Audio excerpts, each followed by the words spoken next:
Hello, Math 3 students. Happy Memorial Day. Let's look at what we got going on. It's week 5. We're going to talk about graphs of rational functions this week. Here's your agenda.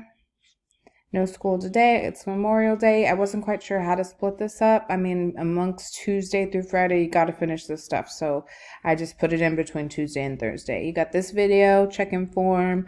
Edpuzzle is on holes and asymptotes in your rational functions. Your homework's on page 13 and 14, but it's only from numbers 1 through 8 for the first day. Don't forget to complete it, scan, and submit it. Using the add button on Google Classroom. The second day is really similar, but it just goes into a little bit more in depth without the graphs on how to calculate holes and asymptotes.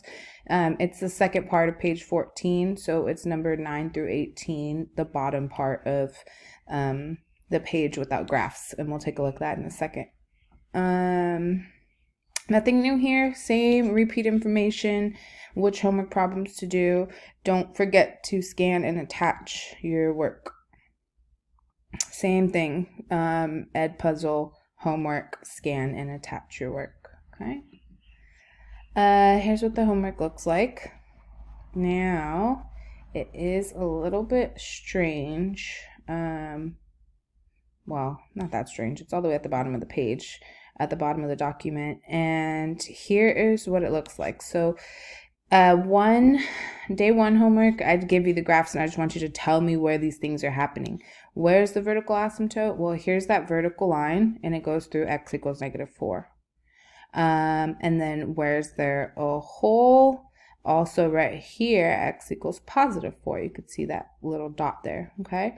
So that's what you're going to practice listing for me. The vertical asymptotes using x equals equations and the holes using x equals for the x coordinate of where the hole is, okay? And like I said, that's the first day 1 homework, so you'll do that for 1 through 8. Then here's day 2. I want you to do the same thing, but we don't have the resource of having the graph. We have to calculate it, and that's where Edpuzzle comes in. There's a good lesson on there that helps us figure out how to calculate holes and asymptotes. If you are not able to log into Edpuzzle, I need you to just open a new tab, go straight to edpuzzle.com, click login, I am a student, and then at the bottom of the page, log in with Google. Sometimes these links don't take you directly where you need to go, unfortunately. And if that's a problem, you just log in that way, and it's been working for everyone. All right. I've had to repeat this information so many times because nobody watches these dang videos. Hope you're watching it. Take care. Have a good week.